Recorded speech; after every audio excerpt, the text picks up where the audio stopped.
और उसके साथ ही स्टार स्पोर्ट्स का ड्रीम जॉब तभी शुरू हो गया था। उनका जो टास्क होता था कि रील सिर्फ बनाना है, आपको टॉपिक्स देते थे। जब टॉप 3 का रिजल्ट आया वो टीवी पे आया, so I came up and I hugged my father up, तो that was a very emotional moment for me. Rajasthan Royals एक तो वो जगह और वो टीम बहुत खास है। द TEDx के अंदर यंगेस्ट गर्ल जिसने TEDx में स्पीच दिया, I think you are. Sports industry में आप बहुत सारा काम कर रहे हो, उसके अलावा आप ह्यूमैनिटी रिलेटेड भी बहुत सारा काम करते हो, तो ये स्टार्ट कहाँ से हुआ? तो चैरिटी बिगिंस एट होम, जैसे हमारे फ्रीडम फाइटर्स है, सोल्जर्स है, वो महान है। वो महान है एक्चुअली, वो महानता बोल सकते हैं। हम नॉर्मल है तो हम नॉर्मल चीजें ही दिखा सकते हैं। राइट है, रॉन्ग है, ब्लैक एंड व्हाइट होता है, मेरा कोई ग्रे नहीं होता। Very clear, extremely clear.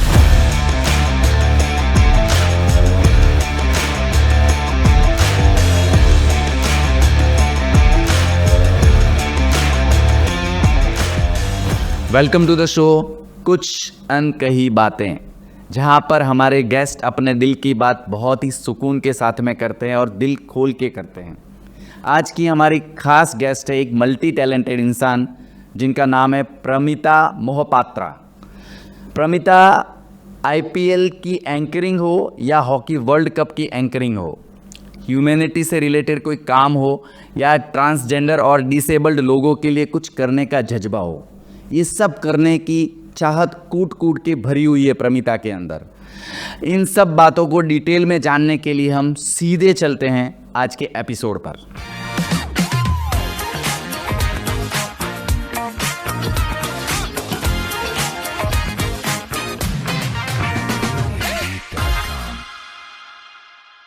Welcome to the show Pramita. Thank you Bharat, thank you for having me. मुझे तो आज ये लग रहा है कि मैं आपका पॉडकास्ट ले रहा हूँ या देने वाला हूँ, मुझे नहीं पता, बिकॉज इतनी स्पेशल एंकर आज हमारी गेस्ट है और हमारे शो पर है। Thank you so much, thank you so much for accepting the invitation और आप यहाँ पर आए। आई एम ग्लैड आपने हमें बुलाया, बहुत अच्छा लगा जी। आपकी जर्नी और आपके काम बहुत इंटरेस्टिंग है। सबसे मेन ये है कि आप मल्टी टैलेंटेड, मतलब मैंने आपका देखा है कि बहुत सारे काम लाइक एंकरिंग है, स्पोर्ट्स है, फिर ह्यूमैनिटी है, काइंडनेस है, बहुत सारी फील्ड्स में आप काम कर रहे हो। तो सबसे बड़ी बात है कि आप इतना सब मैनेज कर रहे हो, दैट इज़ वेरी नाइस। मैं स्टार्ट करूँगा सबसे पहले स्पोर्ट्स से, जो आपका सबसे मेन है IPL 2024, जिसमें फर्स्ट ईयर ही IPL में आपने एंकरिंग की है और आप फर्स्ट रनर अप का अवार्ड आपने जीता है। So how was the experience?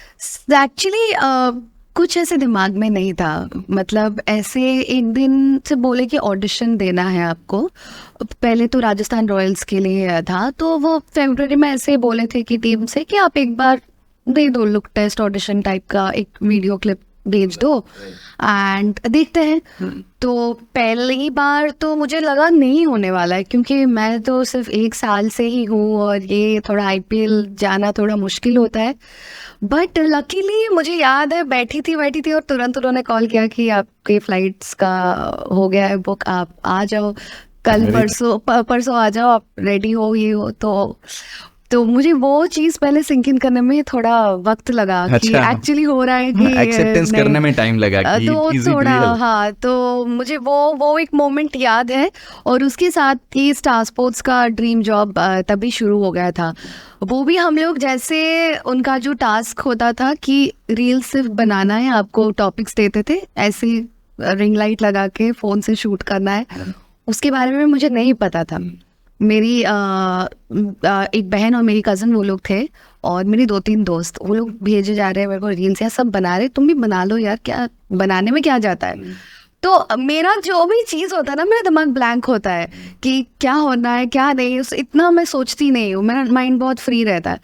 तो उन्होंने बोला कि बना दो, मैं बोली मैं बना देती हूँ। और मेरा पहला हुआ आई थिंक MSD के CSK वाला एक था, कि मैं CSK बहुत बड़ी फ़ैन हूँ, तो इसलिए मैंने डाल दिया वो सारी चीज़ें। और वैसे ऐसे हम लोग बात करें तो बैठ के यार क्या होगा, पता नहीं इतने लोग दे रहे हैं, होगा कि नहीं। तो मेरी ये दोनों सिस्टर्स जो है वो बहुत कॉन्फिडेंट, नहीं होगा, हमने रिंग लाइट लेके आए हैं तुम्हारे लिए, हम बैठ के AC तुम्हें दिए, वो रूम हम तड़प रहे हैं बाहर, गर्मियों की अप्रैल में हो रहा था, होगा। तो ऐसे करके वो पहला राउंड हो गया। दूसरा तीसरा मैं आपको स्वेयर करके बिलीव करके बोलती हूँ, मैंने मेरे दिमाग में मैं बस अपने दिल से करती थी। Very good.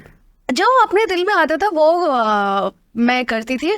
बट जब टॉप 10 को वो बुलाए, क्योंकि आपको रियल वाला मॉक वहाँ पे, और जिस दिन पहली बार मैंने वो स्टार स्पोर्ट्स का माइक पकड़ा, वो आईपीएल का है और वो भी आपको आरसीबी आरआर का गेम, तो वो मेरे को जब माइक मैंने पकड़ा ना, तो फियर था अंदर? वो क्या लगा, आपको बिलीव नहीं हो रहा है, वो उस पॉइंट पे लगा कि हाँ अभी कुछ हो सकता है जिंदगी। एक फियर था, लेकिन मुझे लगता है साथ में एक अलग खुशी भी थी, अचीवमेंट हाँ, थी। But Kind of. फियर इसीलिए होता है कि आप उस स्टेज पे आ गए हैं, अभी आपको अच्छा करना है बस, क्योंकि इतनी मेहनत करके आप आए हैं। तब तक जब आप कमरे में होते हो, आप शूट करो, इतना प्रेशर नहीं होता, डेफिनेटली। बट जब स्टेडियम लोग ये सब देख रहे हैं और जहाँ पर आपको आपके हर शब्द का ध्यान रखना होता। जी जी, कैसा था वो एक्सपीरियंस, वो जर्नी जब आईपीएल में आपने एंकरिंग किया? बहुत बहुत ज़्यादा अच्छा था। वो स्टार स्पोर्ट्स के दिन पहले तो 2-3 टेक लगे, क्योंकि लिटरली वो बिलीव ही हो रहा था, ये बहुत ज़्यादा एक्साइटमेंट। और एक तो मेरा फ्लाइट डिले हो गया था, मैं 14 घंटे की फ्लाइट से आई थी लिटरली। मेरे एक दोस्त ने बोला कि यूएस जाके तुम आ जाती, इतना इतना लेट था वो फ्लाइट, सोए भी नहीं है और हम एक्साइटेड है उसी वक्त।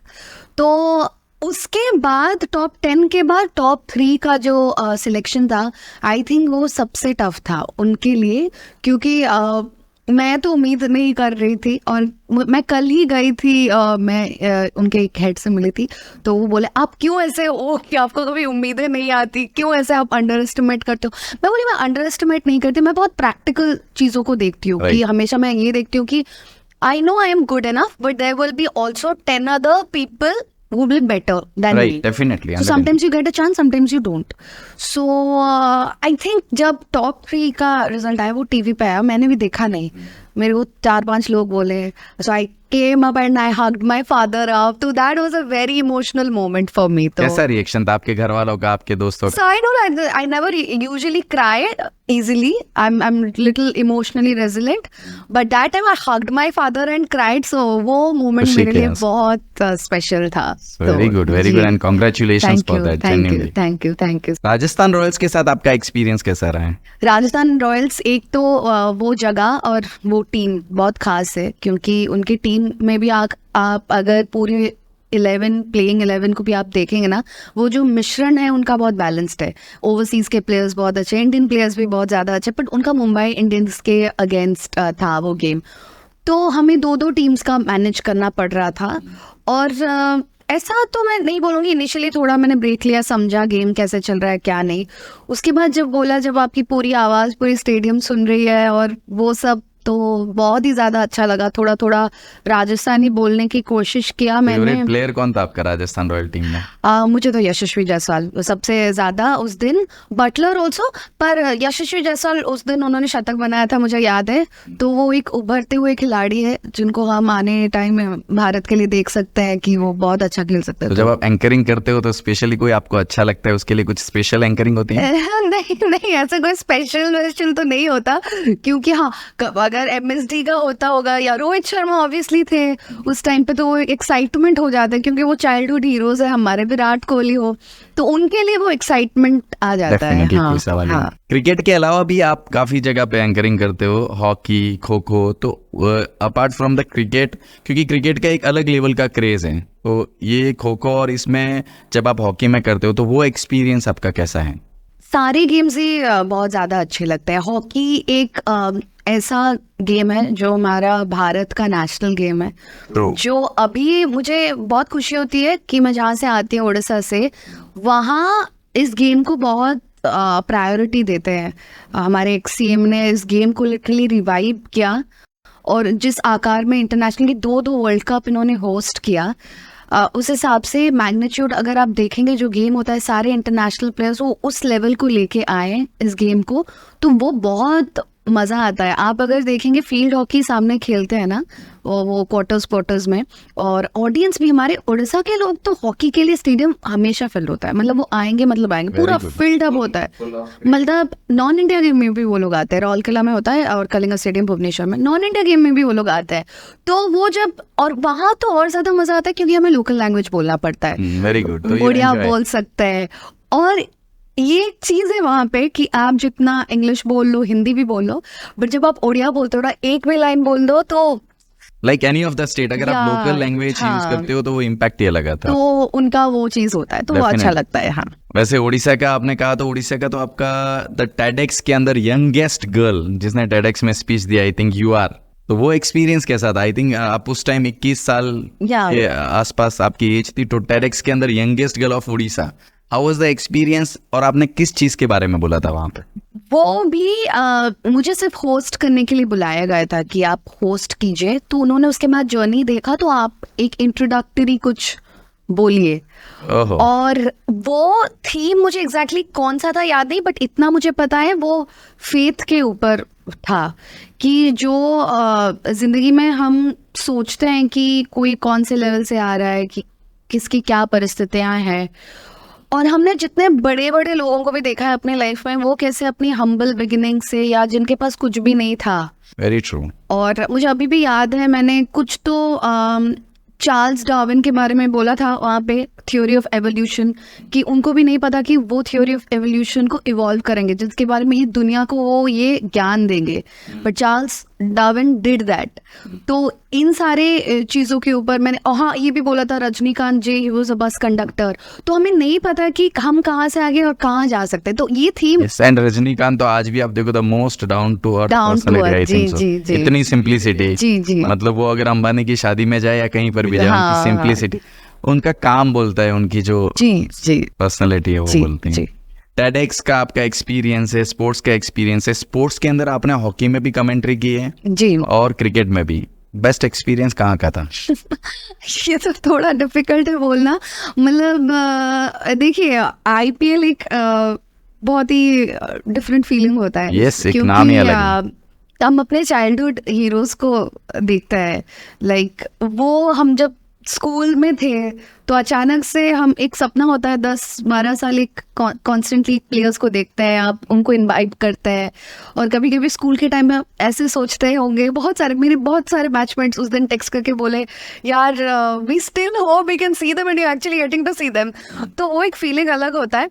हॉकी गेम के हिसाब से भी अच्छा लगता है, बट थोड़ा सा IPL का, हाँ, तो Craze ज्यादा, क्रिकेट तो definitely. थोड़ा सा ओवरऑल स्पोर्ट्स इंडस्ट्री का एक्सपीरियंस कैसा था आपका ओवरऑल? बहुत ज्यादा एक डिसिप्लिन लाइफ होता है, सबसे ज्यादा इम्पोर्टेंट है, और you have to always be on the ground, मतलब कभी भी कुछ भी हो सकता है, आपको प्रिपेयर रहना पड़ता है और फिट रहना पड़ता है, जो मैं कोशिश कर रही हूँ थोड़ा रहो। आगे के लिए भी आपकी तैयारी IPL के लिए, स्टार स्पोर्ट्स के लिए?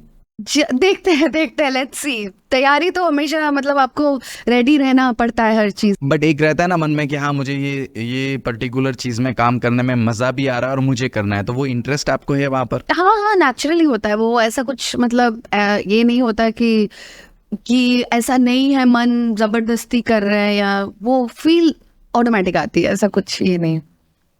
मैंने देखा है आपका स्पोर्ट्स इंडस्ट्री में आप बहुत सारा काम कर रहे हो, उसके अलावा आप ह्यूमैनिटी रिलेटेड भी बहुत सारा काम करते हो, ट्रांसजेंडर्स कम्युनिटी के लिए आपने बहुत सारी चीज़ें की है, डिसेबल्ड पीपल के लिए आपने बहुत सारा काम किया, तो उससे रिलेटेड मुझे कुछ डिटेल में। जी, ये 2022 दिसंबर को हमने किया था बाल्को में ये वाला पर्टिकुलर प्रोजेक्ट, और जब ये प्रोजेक्ट असाइन हुआ था हमें सिर्फ बताया गया था कि आपको रहन सहन जैसा है उस अकॉर्डिंग रहना है, ये नहीं है कि आप एकदम जैसे हम अपने लाइफ स्टाइल, बिकॉज हम प्लांट के अंदर गए थे, वहाँ पे जैसे वो एक्चुअली काम करते हैं, वो हम उनके क्वार्टर्स गए थे, हम उनके एरियाज में जाके रहने लगे समझने के लिए, प्रैक्टिकल एक्सपीरियंस, प्रैक्टिकल जैसे फील करने के लिए उनको, देन हम उनके बारे में, टीम थी वहाँ पे आपकी पूरी? हाँ टीम थी, तब हम उनके बारे में बात कर सकते हैं, तब हम उनके बारे में कवर कर सकते हैं और उनकी मदद कर सकते हैं। तो जब तक वो फीलिंग्स नहीं आती अंदर से तो नहीं हो सकता। मुझे अभी भी याद है एक जैसे इंक्लूसिविटी जो पर्टिकुलर चीज़ हमने वो दर्शाया उस चीज़ पे कि ट्रांसजेंडर जो कि इस सोसाइटी में लुक्ड अपॉन नहीं है, उनको Right. एक डिफरेंट धारा में रखा जाता है और डिफरेंट वे से देखा जाता है उनको, पर अगर एज ह्यूमैनिटी उसके अबव है और हर एक इंसान में जान होता है, उसकी भी कोई इच्छाएं होती है, किसका किस्मत क्या होता है कि उनको क्या मतलब बनना पड़ता है, ये हमारे हाथ में नहीं है। Right. पर every person has the right to work and live in dignity. True. वो एक थॉट प्रोसेस रहना चाहिए। तो जब हम उनके पास जाते हैं तो वो जब स्टोरीज बोलते हैं तब हम मुझे फील हुआ कि मैं कितनी प्रिविलेज्ड हूँ, और हम लोग इतने कंप्लेन करते हैं रेगुलर लाइफ में। मैं वही सोची हम लोग कितना कंप्लेन करते हैं, ये नहीं हो रहा है, वो नहीं हो रहा है। जब मैं उस डिसेबल्ड इंसान को उस दिन मिली थी, वो सुन नहीं पा रहा था तो बोल नहीं पा रहा था, पर वो उसमें HR में काम कर रहा था कुछ ऐसे। तो तभी हमें वही फीलिंग आया अंदर से, यार इनके पास कुछ नहीं है पर ये लोग खुश है बहुत ज़्यादा, कोई दुखी नहीं था। उस मोमेंट्स को आप जाके फील करोगे आप ऐसे जाके, मुझे अभी भी याद है कहाँ से छोटे मोटे चाय ले आना या खाना ले आना बीच बीच में, या ऐसे बातचीत करना नॉर्मल चीज़ों के बारे में, उनमें खुशी थी। मुझे हमेशा खुशी को तराशते रहते हैं लोग, ढूंढते रहते हैं यहाँ वहाँ लिमिटेड सोर्सेस में। तो हम ये दिखाना चाहते थे कि ये लोगों का टैलेंट है, ये लोगों को पॉलिश किया जाए तो ये कहाँ तक पहुंच सकती हैं, और ये कोई भेदभाव नहीं होनी चाहिए। तो इस विषय में इसीलिए मुझे बहुत इंटरेस्ट आया उस टॉपिक पे काम करना। आपने कहा आप उन लोगों के साथ में जाके भी रहते थे और टाइम स्पेंड किया। ट्रांसजेंडर कम्युनिटी के साथ जब आप बातें करते थे या उन लोगों के साथ में रहे हो, तो कोई ऐसा इमोशनल मोमेंट या कोई ऐसा मोमेंट जिसने एक्चुअली आपको टच किया हो कि भाई इनको इतना अलग क्यों देखा जाता है या इतना अलग क्यों रखा जाता है, वैसा कोई पर्टिकुलर मोमेंट? जी, मैंने जिनके साथ काम किया था पहली बार तो उन्होंने बोला कि पेरेंट्स के तरफ से उनको घर से निकाल दिया गया था, और यहाँ पे भी आके इनिशियली उनको तकलीफ़ें हो रही थी बाकी लोगों से, नीचा दिखाना, बार बार चीज़ें बोलना या ज़रूरत से ज़्यादा ह्यूमिलिएट करना, क्योंकि वो रेगुलर बेसिस में देखते आ रहे हैं। तो मैंने वही उनसे पूछा कि आप कैसे डील करते हो ये सारी चीज़ें, फिर भी काम करते हो? तो बोला मेरे पास कोई ऑप्शन भी नहीं है। राइट। तो पर भी उस सारे चीज़ों को, जिस इंसान में फैमिली अबैंडन कर रहे हैं, वर्क प्लेस, पर्सनल लाइफ, दोनों चीज़ें सॉर्टेड नहीं रहता। तो मैं बोली आप कैसे अपने आप को ये रखते हो? बोले मैम आपको मैं अपना इंस्टाग्राम दिखाती हूँ, मेरी रील्स दिखाती हूँ। तो मैंने उनके रील्स देखे और वो बहुत ज़्यादा, वो बोली कि मैं जब ऑफिस से आती हूँ क्या कुछ करती हूँ, मैं अपने उसे रील्स देखती रहती हूँ, खुद बनाती रहती हूँ। मैं बोली कि यार दिस इज सो नाइस कि इंसान मतलब किस किस परिस्थितियों से आके अपने आप को खुश रख सकता है। और हम छोटी छोटी चीजों के लिए बहुत ज्यादा कंप्लेन करते रहते हैं। ये मैंने ट्रांसजेंडर्स के लिए मैंने भी एक रील्स देखा था एक बार, तो उसमें ऐसा है कि कोई ट्रांसजेंडर किसी से कुछ पैसा मांग रहा था ट्रेन में। जी। तो वो बंदे ने उसको कुछ निगलेक्ट किया, काम करो ये वो तुम कर नहीं सकते। तो उस ट्रांसजेंडर ने सीधा ये बोला चलो ठीक है मैं काम करने के लिए रेडी हूँ, आप अपने ऑफिस में मुझे काम दोगे? तो उसका सिर नीचे हो गया। जी। मतलब आप लोग, उन्होंने बहुत अच्छे शब्दों में कहा था आप लोगों को हमको काम देना नहीं, हमको रखना नहीं, हमको निगलेक्ट करना है, और जब हम मांगते हैं तो आप हमको इस तरीके से निगलेक्ट करते हो। मुझे तो लगता है प्राइवेटाइजेशन कर लेना चाहिए जॉब्स इनके लिए। गवर्नमेंट तो फिर भी इनको कोशिश कर रही है इनके लिए करे, प्राइवेट जॉब्स में भी इन लोगों को अलाउ कर लेना चाहिए। आई मीन कोई रीजन नहीं है, आई मीन वो इंसान ही है। अब and this is not, this is by God, मतलब इसमें कुछ ये नहीं है कि अपने हाथ में कुछ नहीं रहता है। इससे तो ज्यादा मुझे लगता है बहुत घिनौने लोग अराउंड रहते हैं। ये लोग तो 101%। ये लोग तो सिर्फ ये लोगों के में तकलीफ वो है जो भगवान ने दी हुई है, और यहाँ पे तो खुद की क्रिएट की हुई इतनी तकलीफ है, ऐसे लोग। हाँ, तो इनसे बेटर तो इनका हार्ट बहुत प्योर है। जो जितना परेशानी और जो जितने मतलब कमियां हैं एज फिजिकल बॉडी या फाइनेंशियल चीजों में, वो उनके हार्ट्स बहुत प्योर है, मैंने देखा है। डेफिनेटली, मतलब ये कम्युनिटी को एक रेज मिलना चाहिए, एक पर्टिकुलर प्लेस मिलनी ही चाहिए। That I also believe. जी। डिसेबल लोगों के साथ में आपने काम किया है, क्या एक्सपीरियंस, क्या इमोशंस, क्या मोमेंट्स थे जिन्होंने आपको टच किया? डिसेबल्ड लोगों का चीज़ ये है कि आई थिंक मेरे पेरेंट्स के साथ ही, मतलब बचपन में हम लोग जो कुछ जगह जाते थे या कुछ करते थे अराउंड, तो तभी से मैंने देखा हुआ था। कॉलेज में मुझे एक किस्सा अभी याद है। तो एक लड़की वो ब्लाइंड थी, तो उनको पेपर्स लिखना पड़ता था, तो वो लिख तो नहीं पाएंगे, तो उनको ट्रांसलेटर चाहिए होता था लिखने के लिए। और मैं शायद 11th में थी तब, शायद हाँ 11th में थी। तो मुझे अभी भी याद है, तो बिकॉज हमारे भी एग्ज़ाम्स चल रहे थे, उनके भी एग्ज़ाम्स चल रहे थे, ऐसा करके। तो ये लोग मतलब ढूंढते रहते थे लोगों को कि यार कोई पेपर में लिख लो, कोई हेल्प कर लो, कोई ये कर लो, वो कर लो। तो कोई कुछ ये नहीं कर रहा, तो मैं दूर से देखी और मैं बोली मैं आपका पेपर लिख लूँगी, और कोई बात नहीं, आपका इंग्लिश का पेपर था, मैं अपने और से जितना पढ़ सकती हूँ आपका भी कर लेती हूँ। और मेरा एग्ज़ाम ख़त्म होने के बाद 1 घंटे बाद उनका था, तो मुझे अभी भी याद है। तो कुछ कुछ जितना उनको याद रहता तो वो मेरे को बोलते थे, मैं लिखती थी, और बाकी जो मुझे याद रहा था कुछ कुछ मैंने ये। तो कभी भी, अभी भी कुछ दिन पहले उन्होंने मुझे कॉल किया था, बोली कि मैं कभी वो मोमेंट नहीं भूल सकती जो आपने किया, और वो 10 दिन का पेपर मैंने कंप्लीट लिखा था।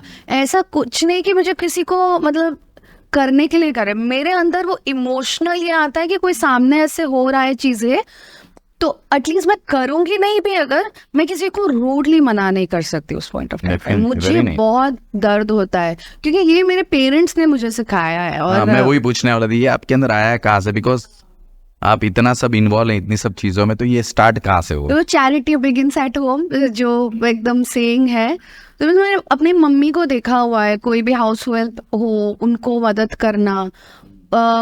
कोई मतलब ऐसे कोई भी काम करते टाइम कोई कुछ मांग रहा है पर्टिकुलर चीज़ें, कोई इवन हमारे, मुझे याद है होलसेल की साड़ियाँ आती थी घर पे, तो वो मील बना के रखती थी उनके लिए खाने देने के लिए, ये सब।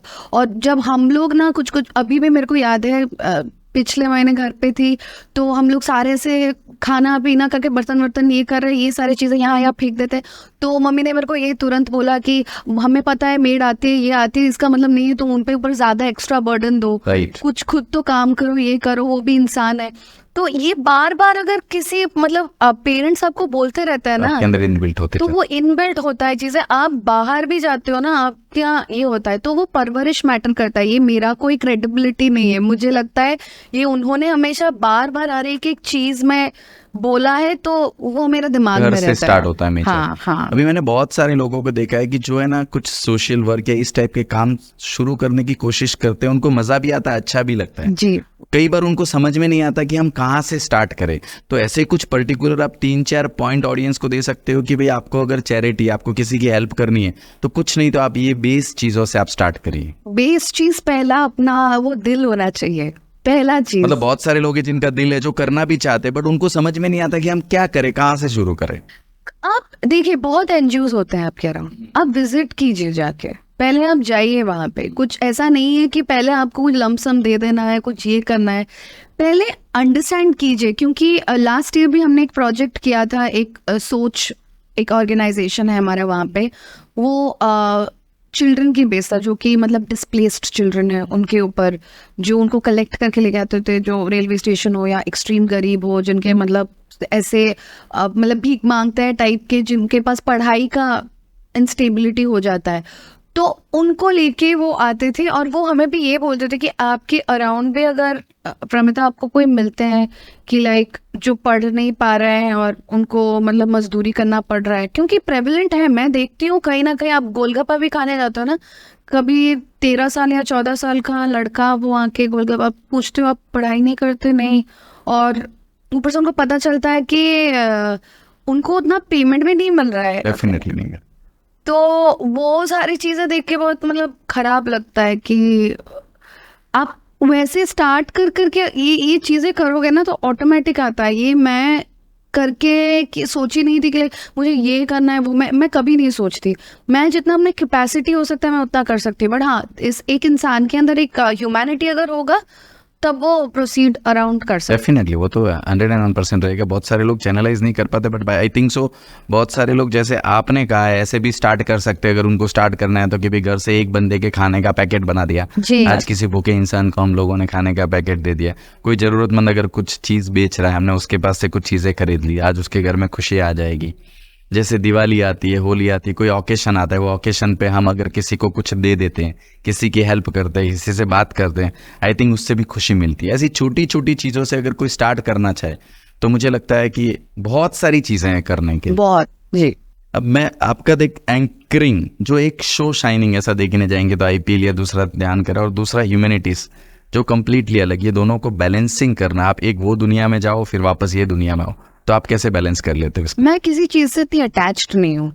मतलब मेरा पहला चीज़ ये है कि मैं मतलब जो काम करती हूँ या जो बाहर काम करती हूँ, दोनों बहुत मेरे पर्सनल लाइफ से अलग रहता है चीज़ें। मैं अपने काम को, आई लव द जॉब मैं करती हूँ, बट उसके लिए मैं 2400 घंटा क्या हुआ, ये हुआ, नेगेटिव थॉट्स नहीं लेके आती। मैं सिर्फ एनालाइज करती हूँ कहाँ गलतियाँ हुआ, और कोई गलती बोलने से पहले मुझे पता होता है मैं गलत हूँ। तो जो चीज़ होता है ना, अगर आप उस चीज़ों को अपने दिमाग में ज़्यादा हावी करो कि लाइक हाँ मैं ये कर रही हूँ, वो कर रही हूँ, तभी आता है। अगर आप नॉर्मली सोचो कि हाँ मैंने I just love my job, मैं कर रही हूँ क्योंकि मुझे पसंद है, इसके बारे में ये सोचोगे तो आपका लाइफ ईजी होता है। डेफिनेटली, मतलब किसी चीज के अंदर घुसने की बजाय, ज्यादा सोचने की बजाय आप सॉल्यूशन पर फोकस करते हो कि भाई मेरे हाथ में क्या और मैं बेस्ट क्या कर सकती हूँ। मतलब आप अगर ट्रीट करोगे कि हाँ I am doing this job because हाँ इसमें मेरा स्किल है, इंटरेस्ट है, और अगर 10 लोग आके बोल रहे हैं यार आप तो फेमस हो गए, ये हो गए, ये सारे चीजें चढ़ने लगेंगी ना, तब आप बैलेंस करना भूल जाओगे। तब जब ये चढ़ना चालू होता है तब गिरावट शुरू हो जाती है एक्चुअली। हाँ मतलब ये चढ़ेगा ना, इसका कोई इलाज नहीं है, तो हाँ। इंसान ऑब्सेस्ड होना स्टार्ट करेगा उस और सारी मैंने चीजों। जितने लोगों को देखा है कि ये जैसे जैसे चढ़ते हैं ना वो गिरते जाते हैं, क्योंकि एक लेवल के जो लोग होते हैं, हाँ जैसे हम लोगों ने स्टार्ट में बात की है कि जैसे रजनीकांत जी है जो सुपरस्टार है, बट उनकी आप ह्यूमैनिटी देखो, उनका रहने का स्टाइल देखो, डाउन टू अर्थ पर्सनालिटी देखो, आप बच्चन साहब को देख लीजिए, ऐसे बहुत सारे लोग हैं। तो वो ये लेवल पर आप पहुंचे। रतन टाटा के बारे में, उनके बारे में रतन बोल टाटा का तो मैंने ना ये आपने कहा, मैं एक बहुत अच्छा इंसिडेंट शेयर करता हूँ जो दिलीप कुमार ने शेयर किया था।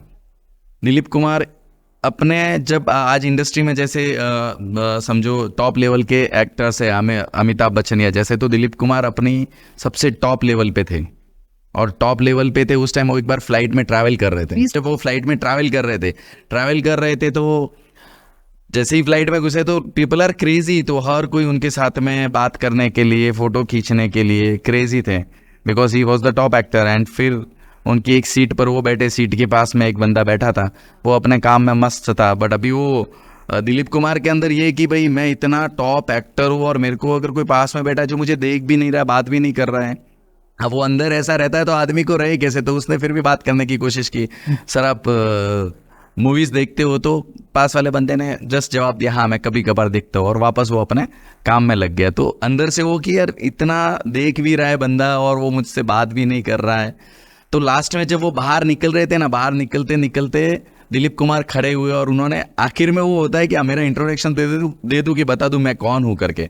तो उन्होंने इंट्रोडक्शन दिया कि I am Dilip Kumar the superstar of industry, और वो पास वाला जो बंदा था वो खड़े हुए, उसने कहा आई एम JRD टाटा। हाँ। तब दिलीप कुमार ने कहा कि मेरा जितना खुमार था ना वो पूरा नीचे उतर गया, कि इतना बड़ा बंदा, इसकी ह्यूमैनिटी, इंसानियत देखो, मतलब वो 1% भी बताने की कोशिश नहीं कर रहा है, और मेरी जो है मैं एक एक्टर हूँ तो भी मैं इतना बताने की कोशिश कर रहा हूँ। तो उससे ये लेसन मिलता है कि हमको कितना डाउन टू अर्थ रहना चाहिए। जी। और वो सेम चीज़ हम रतन टाटा से भी सीख सकते हैं, बहुत सारे लोग ऐसे। तो ये एक मैंने बहुत इंस्पायरिंग स्टोरी सुनी थी।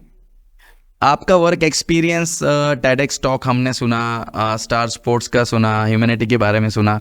अब हम स्टार्ट पे आते हैं, एक्चुअली आपका स्टार्ट कैसे हुआ या आपकी फर्स्ट जॉब क्या थी? My first job was around 2022. आप मतलब PR के बारे में बात करें या होस्टिंग? PR की आपकी सबसे पहली कौन सा था जॉब, और एज अ होस्ट आपकी कौन सी?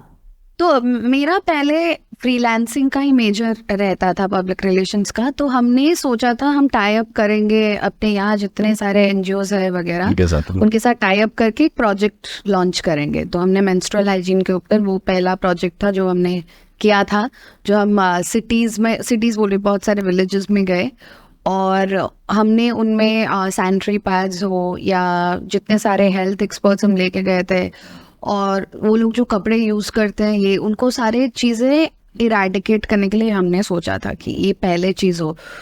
उसके साथ मेरा डेवलप हुआ धीरे धीरे, ऐसे बहुत सारे प्रोजेक्ट्स करना हो, ये हो वो होता चला गया इवेंचुअली कि हम इस इंडस्ट्री में काम कर रहे हैं, हम उस इंडस्ट्री में जा रहे हैं। तो ये कोई मेरा फिक्स टाइप का नहीं था। जैसे हम उसके बाद बालकों में काम किए, ये था, तो I use to work on a project basis. But अचानक से मुझे अभी भी याद आता है जब मैं कॉलेज में थी 2019 में, तो DNA के साथ मैंने सिर्फ सोशल मीडिया, वो जो इन्फ्लुएंसर्स का पार्ट, वो डील किया था सिर्फ।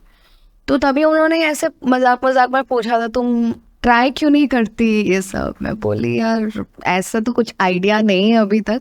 तो उन्होंने सिर्फ ये चीज़ बोला था, तब मुझे याद है मैं पापा के साथ गई थी सिर्फ टिकट्स लाने के लिए कि मैच हो रहा है, कि पापा के साथ जाके टिकट्स लाके देखना है, बोला बस ऐसे ही था। मतलब कभी आप मैच देखते थे और अभी आप मैच मतलब 2018 के टाइम मुझे याद है, ग्रेजुएशन जस्ट खत्म होने वाला था मेरा, तो वो 100 रुपीज़ के 2 टिकट्स आते थे, तो हम 4 दोस्त गए हुए थे।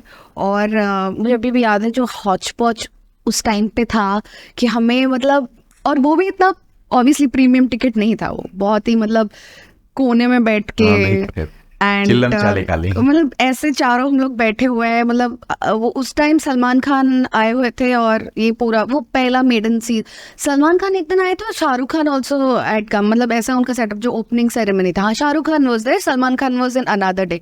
तो हम लोग ऐसे दूर से बैठ के मैं देख रही थी, यार इतना मेहनत करने के लिए इतनी करोड़ लोग, यार मतलब इतने लोग आए हुए हैं एक साथ। मतलब मैं दोस्त को बोलती थी यार कब मैं जाऊंगी वहाँ, यार बोले कुछ भी बातें कर रही है, मैं बोली यार मुझे वहाँ पे खड़ा होना है एक दिन। तो 5 साल बाद आप बिलीव नहीं करोगे, वो जब आप वहाँ पे खड़े रहते हो तो एक खुशी अलग ही होती। तो मैंने वो रिकलेक्ट किया वो मोमेंट की हम लोग टिकट के लिए इतना मेहनत करके एक जगह बैठने के लिए ये कर रहे थे।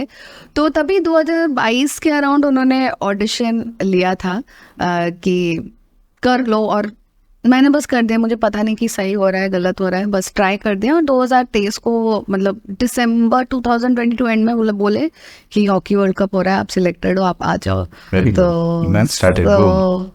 वो लाइफ चेंज वहाँ से हो पूरी गया, चीजें चेंज हो रही हैं। हाँ स्पीड अप हो गया, सारी चीजें चेंज हो गया लाइफ में। फ्यूचर प्लान क्या है, मतलब फ्यूचर आगे क्या करने की विश है या क्या करने का प्लानिंग है? अभी तो मैं हमेशा सोचती हूँ कि जो जो आगे आगे एक एक प्रोजेक्ट्स आ रहा है उसको कैसे अच्छे से कंप्लीट हो, क्योंकि मुझे लगता है future is always unpredictable. Very true. तो जो अभी आगे अगर कुछ अच्छे आ रहे हैं उन पे अच्छा सा फोकस करूँ, and then obviously in the long run if I want I would be much involved in doing something for the sports industry in our state, because मैं बहुत करीबी से देखती हूँ और बहुत हम्बल बैकग्राउंड से हमारे बच्चे आते हैं, वेरी गुड। और अगर हम उनके लिए कुछ कर सकते हैं इन the long run after I gathered ample amount of experience, तो वो मुझे थोड़ा सेटिस्फाइंग लगेगा। अच्छी सोच है। ये तो ठीक है, करियर और ये सब चीजों को लेके। अब कुछ इंटरेस्टिंग सवाल पूछते हैं कि अगर आप सुपर हीरो होते जी तो क्या विश होती है आपकी कि मेरे पास ये सुपर पावर होना चाहिए था? मेरे पास सुपर पावर होना चाहिए था तो मैं वो स्वैप करके किसी देश के प्रेसिडेंट के आत्मा के अंदर जाना चाहूंगी, specially United states of America. अगर मतलब अगर मुझे चांस मिले मैं हमेशा रीजन कि उनके पास वो जो होता है पावर ना इंटायर वर्ल्ड को एक। बट आप क्या चेंज करते थे वो प्रेसिडेंट की आत्मा में जाके? वो मैं चेंज कर देती तो बहुत सारी चीजें अभी बोल नहीं सकते। ये पहले तो मैं जितने सारे उनके पास है सोर्सेज जो आपके मेजर कंट्रीज में वॉर्स हो रहे हैं, अगर उनके वो कुछ भी किसी वे में उसको रोका जा सकता है, पहले ये वॉर खत्म करना चाहूंगी। जितने दुनिया में वॉर्स हैं, कोई लड़ाई चाहिए नहीं, नफरत चाहिए नहीं। ये वॉर भी नहीं, ये तो मारे जा रहे हैं, मतलब they are killing, air strike कर रहे हैं, मर रहे हैं सब कोई लोग, मतलब वो पहले everybody is doing their business ना, द वे इज डिफरेंट। वही सब कुछ सब लोग अपना धंधा कर रहे हैं, किसी को हथियार बेचने, किसी को कुछ करने, तो they are doing in that way. जी जी। कोई ऐसा हिस्टोरिकल फिगर या कोई इंसान जिसके साथ आपको डिनर करना पसंद हो कि भाई हाँ एक इंसान है कि जिसके साथ यार मैं आपको बोलूंगी, मैं आपको हंसी आएगा, डिनर मुझे नहीं पता, वो महान इंसान है एक्चुअली। मैं हमेशा मन होता है वो है महाभारत के अर्जुन, उन्हीं के साथ, बट उनको क्या मैं डिनर तो नहीं होगा। मैं हमेशा वही सोचती हूँ कि कभी भी अगर आप स्वैप करके जा सकते हो उनको, वो उन्होंने विश्व रूप देखा है, तो अगर उनको कभी भी पूछ सकते हैं उनसे मिलके, मतलब हिस्ट्री के बैक में जाके, वो चीज मैं उनसे सिर्फ एक ही तमन्ना जो होती है ना वो। क्या आपने अर्जुन से पर्टिकुलर कुछ चीजें सीखी है कि भाई इससे मैंने ये पॉइंट सीखा है? ये योद्धा जो मतलब होता है ना इंसान, और वो एक ही इंसान अगर आप पूरे महाभारत में देखो, उनको ही बिलीव था कि कृष्ण ही भगवान है सबसे ज्यादा, इसलिए कृष्ण सारथी बने उस चीज में। उन्होंने एक वो वही विश्व अवतार में बोले ना, जो देवताओं को भी नहीं होता, वो देख नहीं पाते, वो अर्जुन को उन्होंने दिखाया, तो वो शूरवीरता दिखाता है और वो एक बिलीव दिखाता है भगवान में कितना क्या है। सो बहुत कुछ सीखने के लिए वो पूछना है एक बार, वो एक चीज मतलब हमेशा वो कभी मौका मिले और क्योंकि मैं वो महाभारत की वो सीरीज में मेरा डाउनलोडेड है अभी, कभी बहुत लो फील होता है तो वो पर्टिकुलर एपिसोड देखती हूँ मैं पूरा, तो उसी हमेशा दिमाग में होता है कि काश ये कभी। ऐसा टाइम कब आता है जब आपको बहुत लो फील होता है या आप थोड़ा नेगेटिव फील करते हो? लो फील होता है मतलब कभी कभी फैमिली से दूर रहते हो और काम का प्रेशर बहुत ज्यादा पड़ रहा है और चीजें, क्योंकि आप ऐसा एक्सपेक्ट नहीं कर सकती, आप बहुत पॉजिटिव हो, आप अच्छे हो, अराउंड आपके बहुत अच्छे होंगे, और नेगेटिव एनर्जीज तो बहुत होती है, बहुत आती रहती है। उसको आउट कैसे करते हो आप? हाँ मतलब क्या होता है ना, एक लेवल तक आपको पता चल जा रहा है कि ये सब आर्टिफिशियल लग रहा है, राइट। बहुत पता चल जाता है। मतलब ऐसे कोई लोग बहुत कोशिश करते हैं कि लाइक हम ऐसे हैं वैसे हैं, बट एक अंदर से वो फीलिंग आता है कि आर्टिफिशियल है। वाइब्स पता चलता है, हाँ वो एनर्जी वाइब से पता चलता है। तो उसी के बाद थोड़ा थोड़ा लो फील जब होता है कभी कभी, तभी ये सारी चीजें थोड़ा तो ऐसे देख लोगों के साथ आप कैसे डील करते हो? इस टाइप के लोग अगर आते हैं आपके आसपास में? हाँ तो एक तो मैं ज्यादा बात नहीं करती उन लोगों से, और अगर कोई लाइन क्रॉस कर रहा है ज्यादा, क्योंकि मैं लड़की हूँ, but हमेशा वो एक चीज रहता है दिमाग में, और मतलब मैं ये खुल के भी बोल सकती हूँ आपको ये चीज, बिकॉज मैं बहुत स्ट्रिक्ट हूँ बहुत सारी चीजों में। मुझे नहीं अच्छा लगता कोई अपने लाइन क्रॉस करके बातचीत Right. करे मुझसे, मुझे अपने टैलेंट के लिए हाँ मतलब ये हाँ, पॉइंट के साथ में मैं आपको पर्टिकुलर फिर पॉइंट पूछता हूँ कि बहुत सारी लड़कियां, इंडिपेंडेंट लड़कियां, उनको स्पेशली किन चीजों का ध्यान रखना चाहिए, अलर्ट रहना चाहिए, या किस चीज में स्ट्रिक्ट रहना चाहिए? ये कि अपना डिग्निटी हार के कुछ नहीं करना चाहिए, कोई Very फर्क cool. नहीं पड़ता, क्योंकि आप अगर एक उस चीज में, हाँ लोगों को शॉर्ट टर्म सक्सेसेस मिलती है, मैंने देखा हुआ है उनको मिलते हुए, तो उसका कोई फायदा नहीं। आप अपने आप को शक्ल मतलब नहीं दिख उसके लिए पाएगा, हाँ कॉम्प्रोमाइज कर लेते हैं बहुत सारे लोग। आप अपने आप को अपने शक्ल नहीं दिखा पाओगे आईने में। जब आप खुद के साथ तो ऑनेस्ट होना पड़ेगा ना, जब आप घर आओगे, लौटोगे, अकेले रहोगे, तब तो honest, क्या हाँ, करोगे? वो आप किसी से नहीं छुपा सकते। वो तो नहीं कर, खुद के नजर में मत की गिरो, नजर में, हाँ। वो मैं हमेशा सोचती हूँ। लेकिन लोग कहते हैं कि भाई पैसा ही सब कुछ है, पैसा कमाने के लिए अगर कुछ भी करना पड़े तो हम रेडी है। देखिए पैसा, मैं ये नहीं बोलती कि पैसा, ऑब्वियसली आज अगर मेरे पास पैसा है ना, मैं चाहूंगी कि मैं वो स्पेंड करूं मेरे लिए। वो प्रॉब्लम एक चीज का सॉल्व करता है कि आपको कुछ कुछ चीजें जो चाहिए होते जरूरतें कंप्लीट करता है, राइट। उससे ज्यादा वो कुछ नहीं कर Right. सकता, वो इनर हैप्पीनेस नहीं दे Definitely. सकता। और आपके पास अभी बहुत पैसा है, आपके अराउंड कोई लोग नहीं है, आपका फैमिली नहीं है, दोस्त नहीं है, कोई पार्टनर नहीं, कुछ नहीं है, अब क्या करोगे? करोगे? कितना घूमोगे, कहाँ जाओगे, कितना खाओगे? हाँ लेकिन ये सब समझ में ये प्रॉब्लम क्या है कि जब पैसा कमाने के पीछे भागते हैं, बहुत पैसा कमाते हैं, फिर बाद में समझ में आता है कि एक्चुअली सुकून जो है वो तो था ही नहीं इसमें। और जैसा आपने बोला कि भाई आप लोगों से छिपा सकते हो कि भाई आपने कुछ भी किया किसी को पता नहीं, बट आप अपनी आत्मा से कैसे छिपाओगे? जी सो आई थिंक सो ये फोकस हमेशा हर इंडिपेंडेंट लड़की को रखना ही चाहिए कि आपको किस चीज के अंदर स्ट्रिक्ट रहना है। जी, बहुत बहुत इम्पोर्टेंट Very good. जी, फैमिली कितनी इंपॉर्टेंट रखती है लाइफ में? बहुत ज्यादा। मेनली तो फैमिली सबसे ज्यादा इम्पोर्टेंट है मेरी लाइफ में। काम खत्म करने के बाद जब मतलब फ्लाइट पकड़ के घर जाना है, तो मम्मी के हाथ का खाना पहला चीज।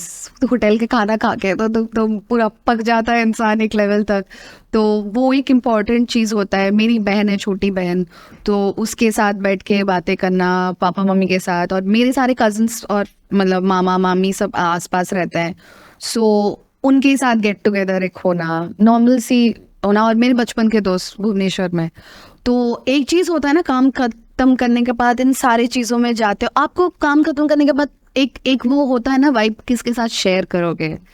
तो फैमिली अगर आपका सॉर्टेड है, अच्छा है, तो आपको कोई प्रॉब्लम नहीं होगा। मैं ये फैमिली का जो थॉट प्रोसेस रहता है, आपके मॉम डैड का थॉट प्रोसेस और आपका थॉट प्रोसेस अलग रहता रहेगा, उसको मैच कैसे होता है ये सवाल के पहले मैं आपको, आपने कहा रेगुलर फ्लाइट में ट्रैवल आप करते हो, छोटी छोटी चीज़ों में खुशी क्या मिलती है? तो नेक्स्ट टाइम आप जब भी फ्लाइट में ट्रैवल करो ना, आप नेक्स्ट टाइम में कोई आपके आसपास में ऐसा बंदा रहेगा जो पहली बार ट्रैवल करता है और आपको विंडो सीट मिली है ना, तो आप उसको विंडो सीट दे देना।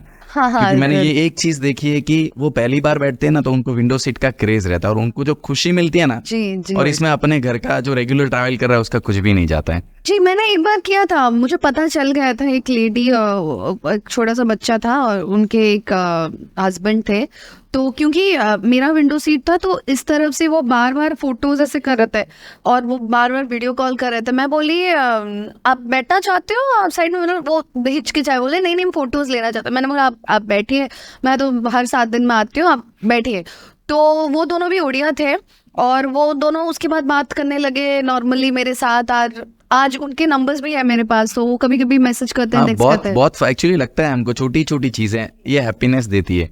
जो पहली बार, बहुत सारे ऐसे लोग हैं जो पहली बार ट्रैवल करते हैं, तो मुझे ये एक तो है कि हमेशा बादल देखने के चक्कर में, बादल, हाँ मतलब उनको लगता है यार, बहुत अच्छा सारे लगा। लोगों के ड्रीम्स है। अब क्या है, जो रेगुलर ट्रैवल करते हैं उनके लिए लगता है कि अरे यार क्या है ये लोग, क्या फोटोग्राफी कर रहे हैं। हाँ, बट जो पहली बार ट्रैवल करता है उनके लिए बहुत कुछ चीजें होती हैं। तो ये आपके भी जितने लोग हैं उनको आप हमेशा कहो कि अगर आप रेगुलर ट्रैवल कर रहे हो तो आपकी सीट अगर किसी विंडो वाले को चाहिए तो आप ऑफर कर दीजिए। जरूर जरूर। अब ये हुआ है कि मॉम एंड डैड की जो थॉट प्रोसेस और यंग जनरेशन, हमारी थॉट प्रोसेस अलग रहती है, तो इसको आप मैच कैसे कर लेते हैं? देखिए बहुत सारी चीजें Difficulties आती हैं? देखिए बहुत सारी चीजें तो मैचअप नहीं होती ऑनेस्टली, क्योंकि एक्सपेक्टेशंस उनका कुछ होता है।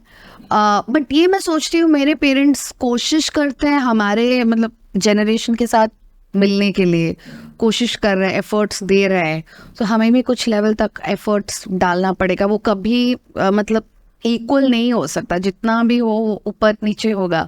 बट अगर म्यूचुअली अब रिस्पेक्ट है तो वो आप समझा सकते हो। मुझे भी कुछ कुछ चीज़ें पेरेंट्स को समझाने में थोड़ा तकलीफ हो रहा था, स्पेशली पहले मैं मम्मी को बोलूँगी, मम्मी जाके पापा को बोलेंगे, ऐसा प्रोसेस होता है उन सारी चीज़ों में। तो मम्मी फिर बोलेगी आप पापा ऑफिस से आए, उनका मूड बहुत ऑफ है, वीकेंड में बात करेंगे। तो ये सारी चीज़ों को आपको नोट करना पड़ता है कि हाँ, बट उनके भी आप एकदम इतना खिलाफ नहीं जा सकते। उन्होंने छूट दिया है तो ये करो वो करो, आएंगे तो गाली भी पड़ता है उसके बाद।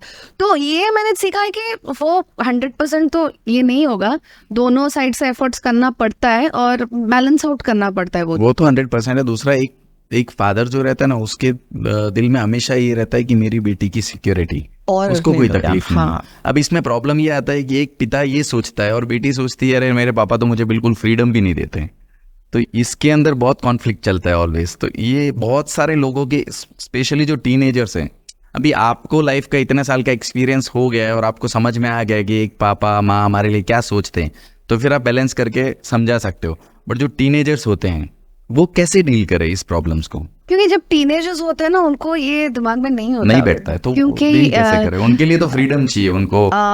वो अगर उस पॉइंट ऑफ टाइम पे मुझे ये लगेगा अगर पेरेंट्स उस टाइम पे ज्यादा स्ट्रिक्ट ना होके उनको एक क्लैरिटी वाला, जो गुस्सा ना करके उनको अगर थोड़ा क्लैरिटी वाला पिक्चर दे, धीरे धीरे समझाए। क्योंकि अगर कोई जा रहा है ना, गुस्सा करोगे, कल वो बहाना बना के फिर से कुछ झूठ बोल के जाएगा, तो उसको आप डील नहीं कर सकते। और उस एज में माइंड ऐसा होता है कि वो नहीं हो सकता, नहीं समझ ही नहीं पाते वो लोग। तो मुझे लगता है थोड़ा कामली पेशेंटली उनको समझाना पड़ेगा कि रिपरकशंस क्या है क्या नहीं।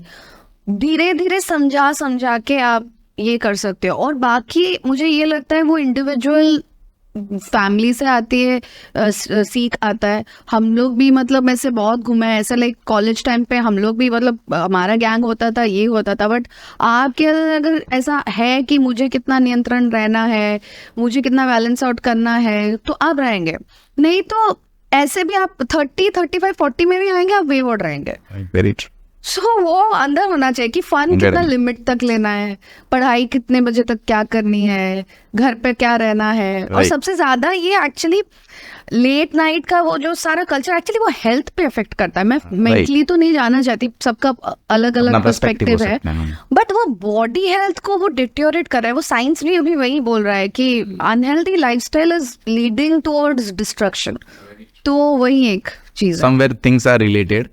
फैमिली के बारे में तो मैंने पूछा, दोस्त कैसे है आपके और दोस्त कैसे होने चाहिए? मैं तो अभी ही मेरे दोस्त के घर में हूँ। मैं आती हूँ बॉम्बे तो मेरे बहुत सारे दोस्त हैं, वो बचपन के सारे दोस्त हैं। तो शी इज़ मैरिड एंड उनकी मम्मी भी है। तो मेरे जो सर्कल ऑफ दोस्त होता है ना, वो फैमिली होता है। उनके साथ आपको कभी फील नहीं होता कि आप मतलब एक कैसे प्लास्टिक रिलेशनशिप है हम लोग ना, मतलब एक बहुत ही दिल से वाला रिलेशन मुझे तभी फील हो रहा था जब ये ड्रीम जॉब चल रहा था।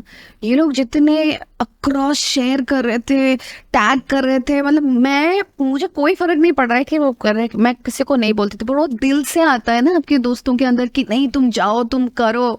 और ये नहीं कि अभी ये सब हो रहा है, जब मेरे डार्क फेजेस थे, जिस टाइम पे मैं पूरी माइनस में थी, वो लोग तब थे और वो लोग आज है। और जो लोग तभी नहीं थे मुझे पता है, और अभी सब एकदम सब वापस आ गए, तो वो डिफरेंस मैंने समझ लिया है कि लाइक एक्चुअल दोस्त क्या होता है। वो सबसे खराब टाइम में रहता है, खुशी के टाइम में तो सब रहेंगे, उसमें कौन सी बड़े बात। दोस्त जब आप एकदम डाउन हो तब जो आपके अंदर एनर्जी चार्ज करे, जो आपने एक वीडियो बनाया था तीन टाइप के दोस्त वो बहुत ही सही वीडियो था। तो आपको वो सारी चीजें मैं समझती हूँ, और ऐसा नहीं है कि दोस्त के साथ रोज बात करना जरूरी है, ये नहीं, तो इमोशन आता है वो दिल से, वो तो हाँ मतलब एक्चुअली जो आपके डार्क फेसेस में आपके साथ में एक स्ट्रॉन्ग पिलर की तरह खड़ा रहे, और जो आपके अच्छे और टॉप टाइम में भी आपकी सब दोस्तों के साथ में बैंड बजा देना, एक्चुअली वो होता है दोस्त। मुझे ऐसा लगता है दोस्त ऐसे ही होते हैं जहाँ पर आप दिल खोल के रह सकते हैं। हाँ, और नहीं तो आजकल तो सभी लोग ऐसे ही बोलते हैं या we are friends, like Instagram story and मैं इंस्टाग्राम में स्टोरी डालती थी। इंस्टाग्राम, फेसबुक, व्हाट्सएप, ये जितने भी सोशल मीडिया के प्लेटफॉर्म है ना, ये कंटेंट शेयर करने के लिए या फिर आपकी लाइफ के अपडेट्स देने के लिए होते हैं। मतलब आपके दिल के रिलेशन से या दोस्ती के रिलेशन से, तो उसको तो आप बात करके साथ में रह के दिल से ही निभाया जा सकता है। आप इंस्टाग्राम पे सिर्फ दोस्ती नहीं निभा सकते, आप कंटेंट शेयर कर सकते हो, आप लाइफ के अपडेट्स दे सकते हो। बहुत सारे लोगों ने रिलेशन ही इंस्टाग्राम वाले कर दिए, तो वो नहीं होना चाहिए डेफिनेटली। जी जी जी। आपका हेल्पिंग का बहुत सारा मैंने प्रोफाइल देखा है, कोई ऐसी हेल्पिंग की जो आपने आउट ऑफ द वे जाके कोई हेल्पिंग वाला ऐसा काम किया है बियॉन्ड जाके? आउट ऑफ द वे मतलब फैमिली के अंदर एनीथिंग लाइक कि भाई हाँ ये मेरे कप ऑफ टी नहीं था, बट फिर भी नहीं, मुझे ये करना अच्छा लगा और मैंने किया है। मतलब वो तो वैसे भी मैं कुछ भी होता है, मैं रोज ही किसी के लिए करना पसंद करती हूँ। लाइक मैं आपको छोटे से एग्जाम्पल देती हूँ।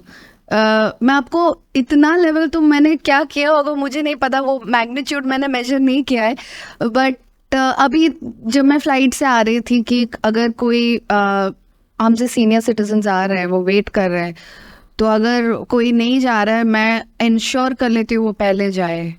या ये छोटे छोटे चीजें मैं बोलती हूँ कि अगर पैर लग जाता है थोड़ा ऐसा कर लो, मैं आपको माइनर चीजें बोलती हूँ। या हमारे घर में जो हाउस हेल्प आती हैं उनको, उनकी बेटियों को बुला के लाइक उनको बोलना कि ये कलर्स है, ये है, सब है, ये सब करना, वो मेरे ऐसे नॉर्मल लाइफ में भी होता रहता है। ऐसा कुछ मैंने कभी किसी के लिए बहुत बड़ा मैं नहीं बोल सकती, मैं चाहती हूँ जो कोई मुझे एटलीस्ट चीजें बड़ी बन जाती। हाँ, मैं चाहती हूँ जो मेरे अराउंड रहे वो मेरे वजह से दुखी ना हो। Very good.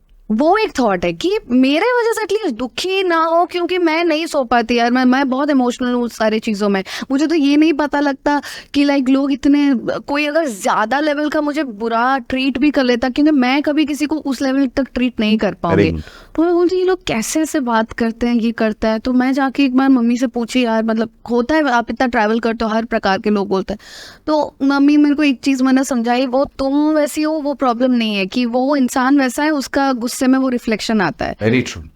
सो ये सारे चीजें होते हैं नॉर्मल, आप छोटे छोटे चीजें आप ये चीजों को लेकिन सीख जाते हो ना, एक्चुअल में मैच्योरिटी वहीं पर होती है कि सामने वाला आपके ऊपर गुस्सा कर लेता है, आप उसके लेवल पे आके उसको जवाब देते हो, तो झगड़ा हो जाता है। बट आप अपने लेवल पे रह के अगर उसको ट्रीट करते हो, तो I think that is called maturity, कि सामने वाले को अभी तक थोड़ा मैच्योर होना बाकी है। जब वो मैच्योर हो जाएगा वो भी ये बंद कर देगा। वही एक्चुअली वैसे ही होता है। नहीं तो जनरली क्या होता है, हम ये लेवल पे कोई हमारे से झगड़ा कर रहा है और अब हमको इरिटेशन हो रहा है, अब हम यहाँ से गिरते हैं, नीचे आते हैं, नीचे आके उससे झगड़ा करेंगे। अब नीचे वाले लेवल में तो वो ऑलरेडी हमसे आगे ही है, तो वहाँ पे तो आप जीत ही नहीं पाओगे।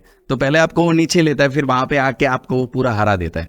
तो आपका लेवल ये है, तो किसी और के लिए आप अपना लेवल मत गिराओ, आप अपने लेवल पे स्टेबल रहो। उसमें जब मैच्योरिटी आ जाएगी तो वो वहाँ पे आ जाएगा। This is what I believe. मतलब जैसे को तैसा वाला सिस्टम मुझे समझ में ही नहीं आता है एक्चुअली। हाँ, वो जैसे महात्मा गांधी had said ना that like an eye for an eye will make the entire world go blind। तो वो बात सही है तो काइंडनेस को आप और किस तरीके से आपस में, दोस्तों में, फैमिली में कैसे प्रमोट करते हो कि भाई you have to be kind, you have to be humanity होनी चाहिए, अच्छी चीज़ें करनी चाहिए? काइंडनेस, अगर आप देखते हो घर में कोई टायर्ड होके आया है, कोई कैसे किस स्थिति में आया है, आपको शायद कुछ करने की ज़रूरत नहीं है, आप उस इंसान के अराउंड बैठो सिर्फ। अब फैमिली में कभी कभी क्या लगता है कि कोई वर्क प्लेस में भी शायद ऐसा मैंने देखा है, कभी कभी सेक्लूडेड हो जाते हैं कुछ लोग, उनको ये इनसिक्योरिटी मैं नहीं बोलूँगी, कभी लगता है कि हम लोग बहुत हाई फाई अराउंड हैं और कुछ लोग आते हैं वो थोड़े हम्बल ये में है, तो मुझे लगता है उनके साथ जाके बात करो, उनको थोड़ा कंफर्टेबल करवाओ। Very true. मैंने आपसे बात करके ना जितने भी पॉइंट मैंने काइंडनेस ह्यूमैनिटी के रिलेटेड पूछे ना, जनरली जब भी लोगों को पूछते हैं तो बहुत बड़ी बड़ी पिक्चर्स बताते हैं, बट आपने हर स्मॉल रिएक्शंस दिया है कि भी छोटी छोटी चीज़ों से एटलीस्ट हमारी रूटीन में हम लोगों को खुशी कैसे दे सकते जी, बिकॉज आप ऑनेस्टली उतने लेवल के, मुझे नहीं लगता आप इतने लेवल के महान बन सकते हो। लाइक जैसे हमारे फ्रीडम फाइटर्स है, सोल्जर्स है, वो महान है, हैं। वो महान है एक्चुअली। वो महान है, वो महानता बोल सकते हैं। हम नॉर्मल है तो हम नॉर्मल चीजें ही दिखा सकते हैं। हमारे सोल्जर और वो लोग तो इतने महान है कि अगर हम रोज उनको सैल्यूट करें रोज, तो भी मुझे लगता है कि कम है। वो इतना कुछ अपने देश के लिए कर रहे हैं, बहुत महान है वो लोग। मतलब वही वो तो अगर हमको कहीं पर भी दिखे तो हमारा ये फर्ज बनता है कि हम वहां पर झुके, उनको नमन करें और उनको सैल्यूट करें। वैसी उनकी एक्चुअली पर्सनालिटी है। जी जी, डेफिनेटली। एक मैं अगर शॉर्ट में आपको सवाल पूछूं कि एक अच्छा इंसान, उसको डिस्क्राइब करना है, तो आपके डेफिनेशन में एक अच्छे इंसान का मतलब क्या होता है? मुझे ये लगता है कि अच्छा इंसान वही है, वो नहीं होता कि जो सिर्फ लाइक गुड टाइम्स में वो बस अच्छा है, वो बैड टाइम्स में भी अच्छा होने का कोशिश करेगा। उसमें ये चीज़ घमंड नहीं होगी, पहली चीज़ विनम्रता होती है, उसको अंडरस्टैंडेबिलिटी होती है, चीज़ों को रिस्पेक्ट होना चाहिए, एल्डर्स को, यंगर्स को प्यार। जो जिस इंसान में ज़्यादा प्यार होता है ना अंदर से, वो बाकियों को दे सकता है जितना सेल्फलेस हो। और ये नहीं है कि मैं कैश में दे दूँ सारी चीज़ें और ये सारे मैं गिफ्ट्स ले आऊँ, वो सारी चीज़ें मैटर नहीं करता।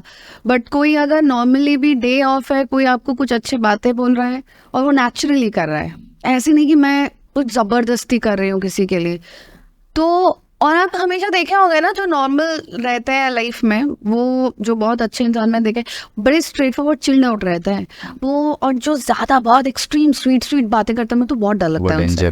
मुझे बहुत डर लगता है उनसे। लाइक जो एक बहुत अच्छी मैंने लाइन सुनी थी कि शहद के जैसे मीठे लोग ही मधुमक्खी के जैसे डंक मारते हैं।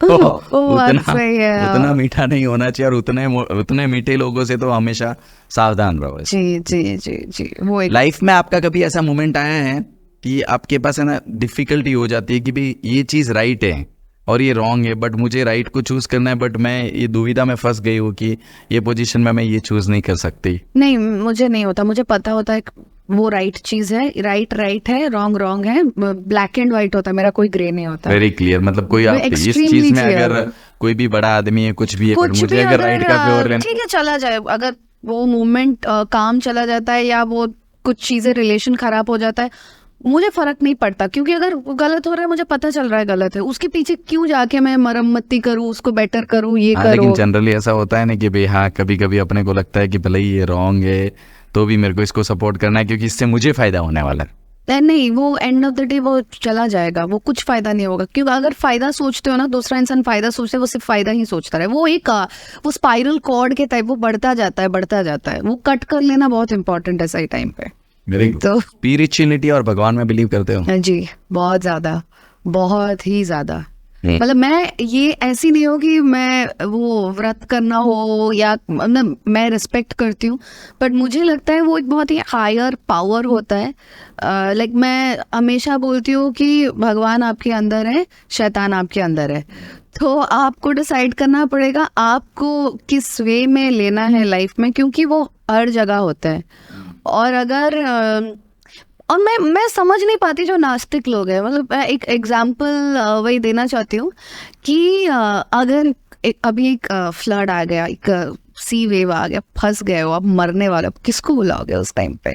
उस टाइम पे कौन सा, मतलब आप जो इसे बोलते हैं ना लाइक मैं तो भगवान में बिलीव नहीं करता, there is nothing like that, तो बहुत कूल बनते हैं, but that point of time जब बहुत, या कोई गुंडे आपको चेज कर रहे हैं, या आप जस्ट पता है आपका मतलब अभी डेथ होने वाला है, तब आप याद करते हो फिर प्रॉपर क्या भगवान करोगे? को। तो उसी पॉइंट में आप जाके याद करना ये होता है, और मुझे लगता है ना आप उनको मतलब सोचते रहते हो कि हाँ वो अराउंड है, आपको प्रोटेक्ट कर रहे हैं, उनको याद करते रहते हो और उनकी वो पावर आता है एक उसके अंदर। 101% जब आप भगवान के बारे में सोचते भी हो ना तो आपको पॉजिटिव वाइब्स मिलती है। इवन लोग कहते हैं, बट मैं ये कहता हूँ कि अगर आप मंदिर में जाते हो, आप दर्शन करते हो ना, आप दर्शन, लोग कहते हैं कि भगवान तो हर जगह है, बट जब आप वहां पर जाकर अंदर बैठकर दर्शन करते हो, 15 मिनट बैठते हो, वो जो पॉजिटिव एनर्जी जो है ना, वो जो पॉजिटिव एनर्जी मिलती है, वो सुकून मिलता है ना, वो वहां पर ही मिलता है। आप कितनी भी कोशिश करो वो सुकून और कहीं पर भी नहीं मिलेगा। तो भगवान तो होते ही है, और भगवान के पास में, भगवान की मूर्ति के पास में भी अगर हम कुछ पल खड़े रहते हैं तो भी हमारे अंदर एक पॉजिटिव क्योंकि एनर्जी आ जाती मैं है। वहां से आती हूँ जहाँ जगन्नाथ धाम है, तो वहां पे तो कितनी थ्योरीज है, आपको पता है कितनी थ्योरीज है, और भगवान का जो दिल है वहाँ है, बोलते हैं आज भी, तो वो होता है। और मैं गई थी काल भैरव टेम्पल भी गई थी, तो एनर्जी होती है, जो 101% स्पिरिचुअल एनर्जी। मतलब नाम भी भगवान का नाम भी सुकून दे देता है हमें। पर अगर आप उनको सच्चे दिल से हमेशा सोचते हो ना, डेफिनेटली। तो हमें कितने कितने काल भैरव टेम्पल के, मुझे अभी भी याद है, इतना लाइन लगा था उस दिन, सैटरडे का दिन था, पर पता नहीं कैसे मतलब माइंड में ऐसा हो रहा था कि वो मैं आगे चली गई, मुझे अच्छा दर्शन हुआ। यही होता है अगर रेगुलरली आप उनको याद करते वेरी हो। ट्रू। और ऐसा नहीं है कि लाइक क्या होता है, लोग हमेशा जाते हैं भगवान हमें ये दे दो, भगवान हमें वो दे दो, सौदागिरी बहुत करते हैं जिस चीज के अगेंस्ट में बहुत ज्यादा। मांग नहीं जाते हैं ना। क्यों, वो सब दिए हैं ऑलरेडी, आप केपेबल नहीं हो क्या? आपको इंसान का जन्म दिया गया है, बहुत आप हो खुद गए ना। करो ना कुछ काम, सब भगवान करेंगे। और ये आपको हाँ, तो स्पेशली समझ में आता रहेगा जब आप डिसेबल लोगों से, ट्रांसजेंडर लोगों से मिलते हो, तो ऐसा लगता है उनके पास बहुत सारी चीजें नहीं होने के बाद भी वो खुश रहते हैं, और हमारे पास सब कुछ है फिर भी ये चाहिए वो चाहिए। मेरे को आज सुबह मैं कॉल पे आ रही थी, मुझे अभी याद है, वो कॉल किया, मेरे को बोला कि ये प्रोजेक्ट आपका मतलब ऑलमोस्ट हो गया था बट हुआ नहीं, सर बोले बैड लक। मैंने बोला there is no bad luck, there is the thing that there might be some problem over there, या कुछ होने वाला है जो Right. मेरा कट गया, there I would be think you will something get some better. better, maybe opportunities there is better. Nothing as bad luck, Right. God is always protecting you, that should be there. या बहुत अच्छा लगा मुझे एक multi talented इंसान के साथ बात करके। मतलब आपके बहुत सारे, जिस तरीके से आप एंकरिंग का काम है, जिस तरीके से ह्यूमैनिटी का काम है, पीआर का काम है, बहुत सारे काम आप एक साथ में कर रहे हो, and in future you achieve all whatever you want. It was very nice conversation with you. Thank you Thank you so much. Thank you so much. Lovely speaking to you, thank you. Same है।